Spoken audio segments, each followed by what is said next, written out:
Hello and welcome to New Frontiers on CCTV International. I'm Ji Xiaojun in Beijing, and today we're continuing with our major series about Chinese Kung Fu. In this program, we'll hear more about one of the most important schools of martial arts in China, Wudang Kungfu. Now, there are several unique aspects to Wudang Kungfu, which is commonly known as Neijia boxing, and these set it apart from other schools. For one thing, it's based on Taoist principles.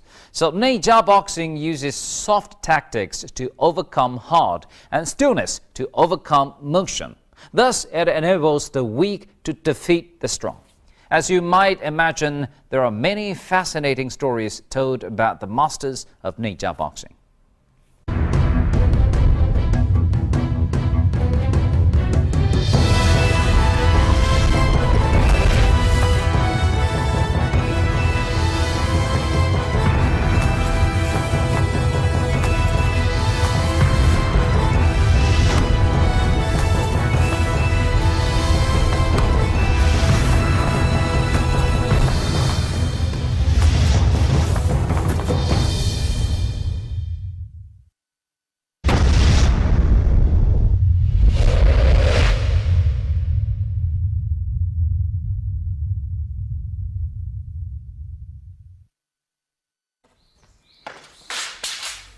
Lao Tzu stated, nothing should be done without reserve, and it is the same with Kung Fu moves, whether weapons are used or not.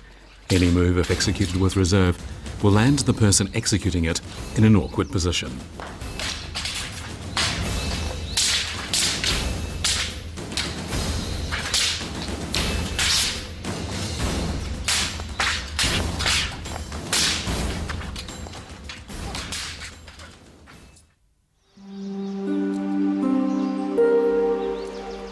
In Lao Tzu's philosophy, letting things take their own course and being detached from worldly strife are regarded as virtues, and these two tenets of Taoism are seen in Kung Fu. A Kung Fu practitioner must practice fine virtues.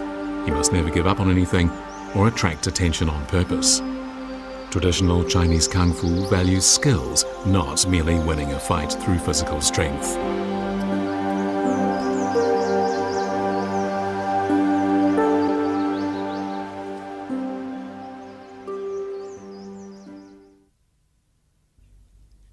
Taoists practiced Kung Fu not to fight one another, but to defend themselves against the wild beasts inhabiting the forests where they meditated, or to fight off bandits when travelling on foot. But they also practiced Kung Fu in the hope of achieving harmony and merging with nature, which was their ultimate objective.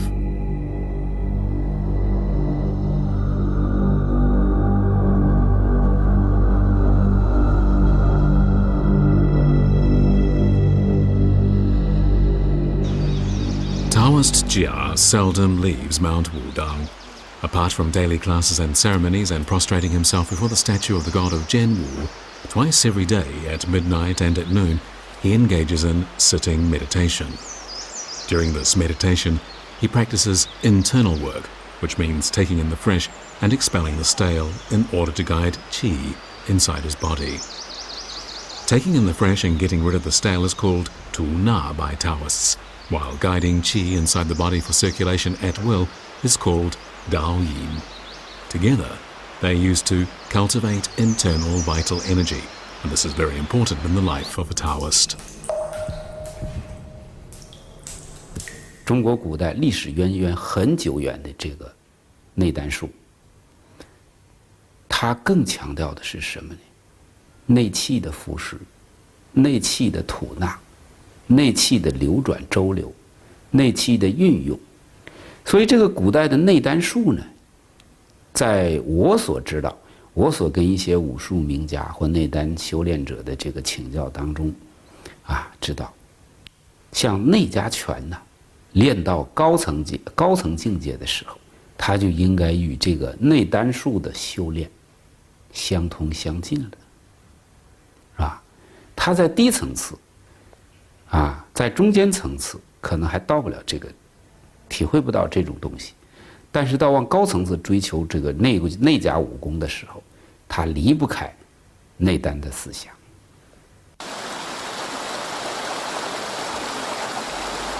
Internal qi is attained by adjusting breathing and regulating internal channels, and Taoists integrate this with their Kung Fu practice.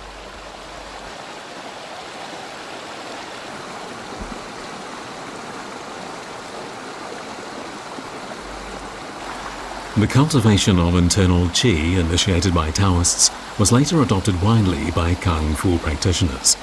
Taoists believed that acquiring qi from nature to replenish one's own and making it circulate at will inside the body through unblocked channels to reach every part of the body was a magic weapon that could be used to overcome a rival.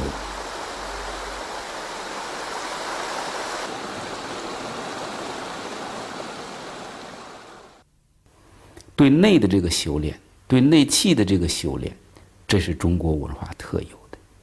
我为啥说内家拳是中国这个武术的一个象征和代表性的拳，是中国文化的产物？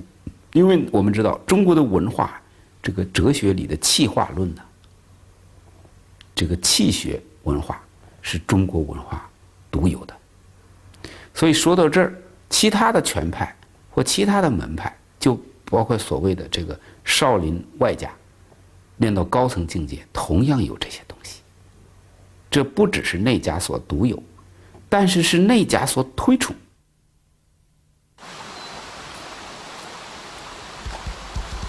Taoist Zhong Yunlong long cherished a wish to cut into a cliff face to form a cave that would be totally inaccessible to anyone else.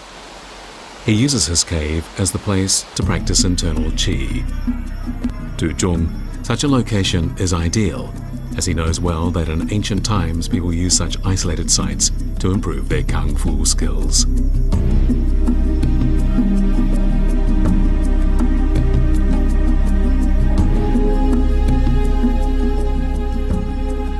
In such a place free from distractions, one can make great progress by concentrating the mind on just one outcome, improving one's vital energy, and with it, one's kung fu skills.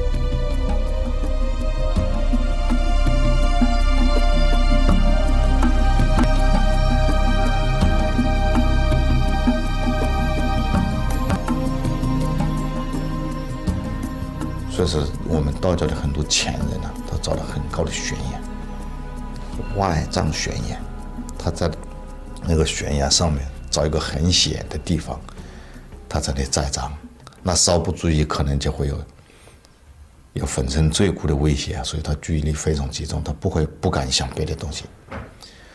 西是不敢想，在的时间长了是自然不想了。Neijia boxing was born out of Taoist beliefs, but it wasn't just this philosophical basis that was the source of its development. Another key factor was the Wudang Mountain's special status during the Ming Dynasty. But back to the Qin and Han dynasties more than 2,000 years ago. Some Taoists on Mount Wudang worked hard to become immortal. The weather on the mountain never went to extremes, and fully 1/3 of the medicinal herbs described in the classical book Compendium of Materia Medica could be found on the mountain. This place, cut off from the outside world, naturally became seen by Taoists as an ideal place to practice their meditation.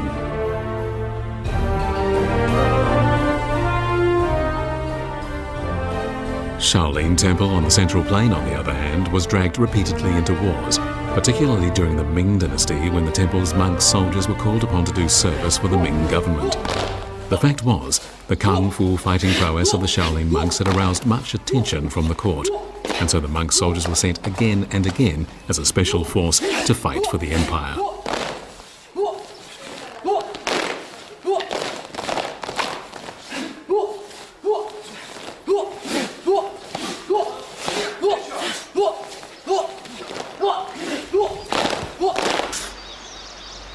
Compared with the monks of Shaolin Temple, the Taoists on Mount Wudang were fortunate, as a stone bearing an edict of the emperor prohibiting the recruitment of Taoist monks as soldiers confirms. The decree on the stone reads, "Let them be undisturbed in their meditation." Ming emperors valued Taoism more than any previous rulers, and they even gave Taoists lands to be farmed for them by hired peasants. Being so amply supplied, the Taoists on Wudang were able to concentrate on their techniques, and this made it possible for Neijia boxing to progress rapidly.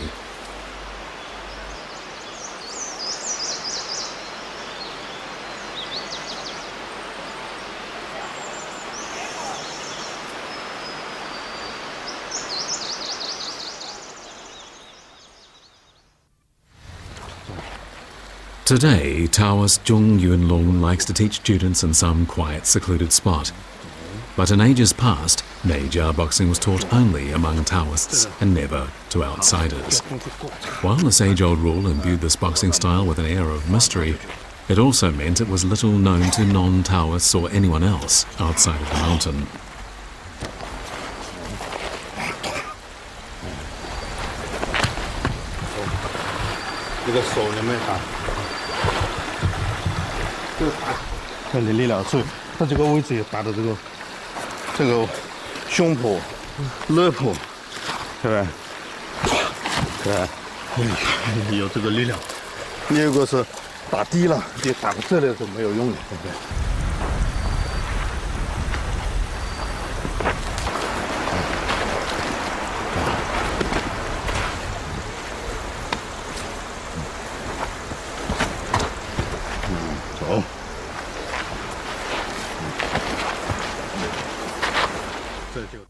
When the Ming dynasty was succeeded by China's last dynasty, the Qing dynasty, the new dynasty brought with it new cultural beliefs which had a major impact on Taoism, a philosophical tradition of the majority Han people.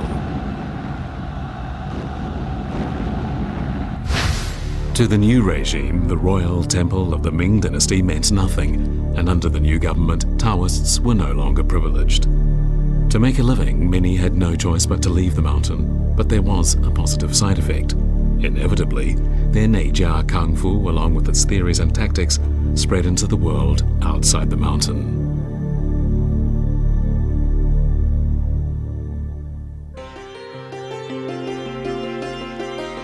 The three most famous schools, Taiji, Form and Will, and 8 trigram palm boxing, the three children of Neijia Kungfu, were about to establish themselves in the world of Kung Fu. The great masters of these styles were yet to arise, and their stories were yet to be told. But in due course they would appear, and future generations would hear of them and learn of them. Neijia Kung Fu, one of the most famous styles, uses soft tactics to overcome the hard and stillness to overcome motion, and in so doing, it enables the weak to overcome the strong. However, some people believe that this school of Kung Fu is too soft and insubstantial for use in real combat situations. However, Neijia is the parent style of no less than 3 important schools of Kung Fu: Taiji, known throughout the world, Xingyi, meaning form and will, and 8 trigram palm. In the later years of the Qing dynasty and early years of the Republic, these 3 schools came to be recognized as having reached the highest level in Chinese Kung Fu. Each of the 3 had its own legendary masters, about whom there were many fascinating stories. Among the 3, Taiji is regarded as the most representative of the parent style Neijia. Today people are still divided about exactly when Taiji first appeared, but no matter when it was, today millions of people around the world practice it. Among all the theories put forward about its origins, one thing is beyond dispute. The birth of Taiji was related to a famous boxer named Yang Luchan, who was said to have learned the technique by stealing it from someone else. Yang was born into a very poor family in present-day Hebei province, and from a very early age he began to practice Kung Fu. By the time he was an adult, he was very good at Hung-style boxing. But it was an event that took place in front of a pharmacy that was to shape the course of his life. Using only what was described as a very slight move of a finger, the owner of the pharmacy threw a big, strong troublemaker to the ground and forced him to beat a fast retreat. Yang was impressed, and he soon learnt that the owner was from a village called Zhenjiagou in Henan province. He also learnt that this Kung Fu was called soft boxing, or what we call today Taiji. Astonished by what he had witnessed, Yang Luchan decided to make his way to Zhenjiagou to learn this incredible style of Kung Fu.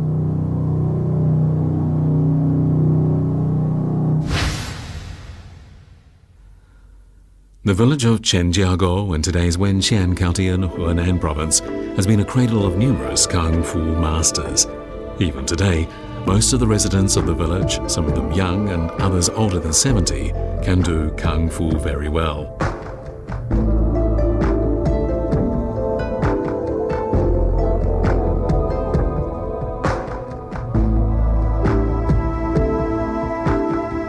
In the village, Yang Luchan located its most famous boxer, a man named Chen Changxing.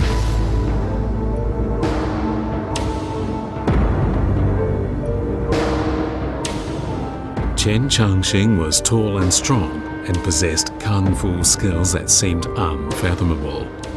When he attended a theatre performance or went to a temple fair, he wouldn't budge an inch, even when a huge crowd was pressing him from behind. Not surprisingly, people called him Mr. Rock.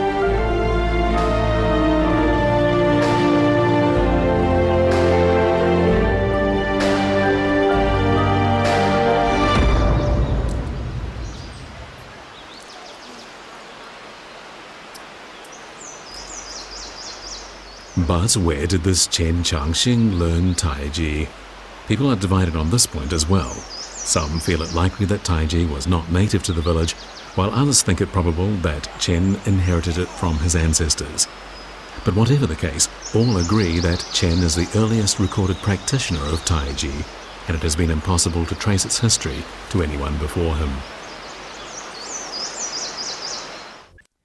Well, today we can still see the yard where Yang Luchan learned Taiji. At first, Chen Changxing refused to teach him, and it is because of this that the story about Yang stealing Taiji arose. The truth, however, is rather different.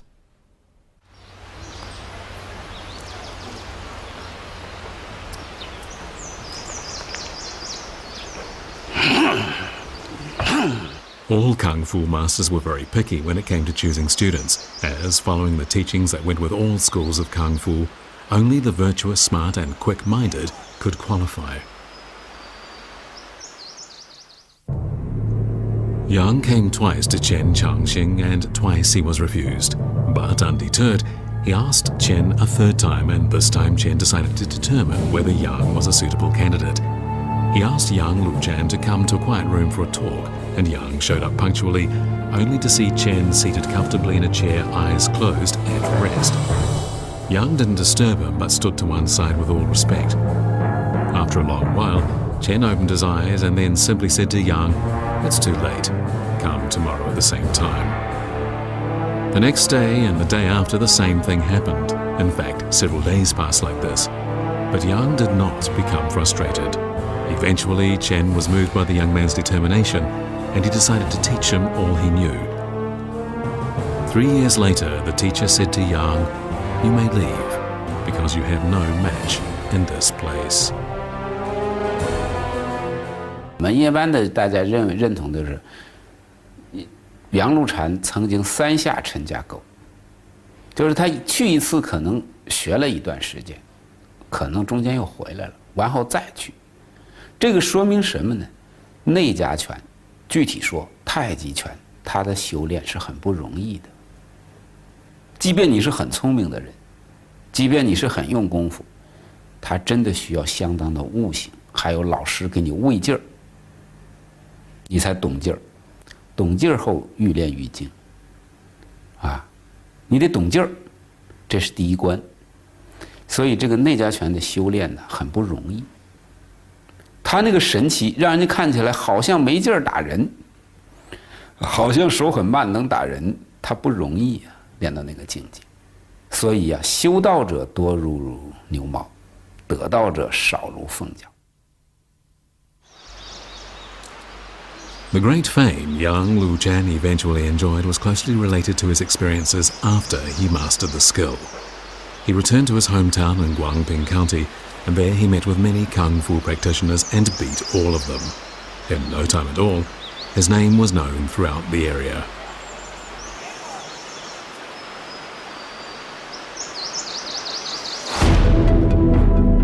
Then one day, someone from Peking came to Yang's hometown in search of a tutor, and Yang was recommended. At first, there didn't seem to be anything particularly unusual about the rather thin and short Yang, but the man from Peking decided to employ Yang, and he ended up teaching the children of the Zhang family how to read and write.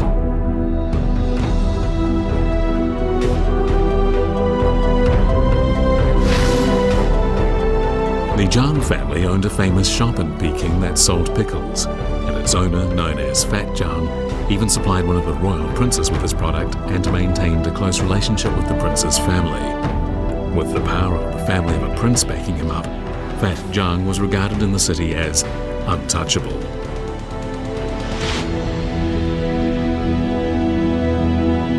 杨露禅到了张家以后啊，张家这个老板啊，就是这个东家呀，也没有看得起他，对他很慢待。杨露禅呢，曾经就是在这个饭桌上呢，于是亮了他的本事，最后征服了这些人，最后才扎下根来。这些东西呢，有很多传说、轶事和演绎，我们也无法一一的去考证。但有一个东西是，杨露禅被近代武术史称为杨无敌，号称杨无敌，一生与人交手无数，据说无有败绩。 After the legendary incident at the dinner table, Yang began not only to teach the children of the Zhang family reading and writing, he also began teaching various members of the family Kung Fu.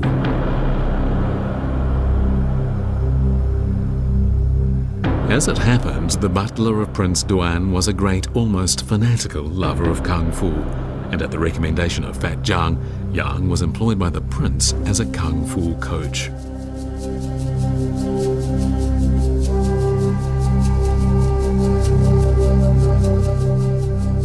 Being employed by a prince of the empire naturally helped to spread Yang's name far and wide. Before long, even Kung Fu masters were paying him visits. With his legendary Tai Chi Kung Fu, Yang won the name Invincible. 其实这个武术啊，在这个旧社会啊，武林的仿拳呢，它应该包含着很多这个意思。一个意思呢是要交流，叫事迹，就是我在门内，因为知道学拳的人先是在门内学，跟师傅学，跟师叔学。 跟师兄弟交流，然后他到外边去仿拳呢，他有事迹的意思，试试自己的东西练到了什么样的程度，这有这一层意思。还有一个，他要想以此来这个谋生吃饭，他要扬名，他要在事迹的过程当中较量，是吧？赢了别人，然后他才能够扬名，是吧？这个。 当然，还有一个最本质的原因就是交流。人经30，武艺高，人必须有见识。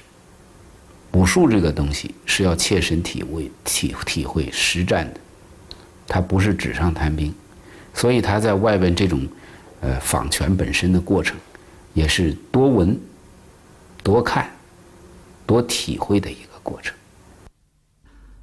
Among all the stories about Yang Luchan, the following is the most famous. One day, while resting, Yang Luchan was expecting a visit from a monk who was coming to compare notes. The visitor was very tall and very strong and quite impressive looking. When he arrived, Yang Luchan came out of the house to greet him.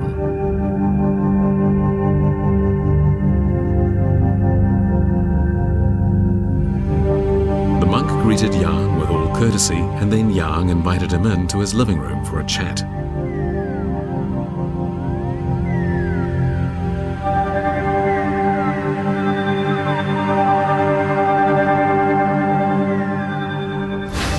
All of a sudden, however, the monk launched a blow aimed at Yang Luchan's chest.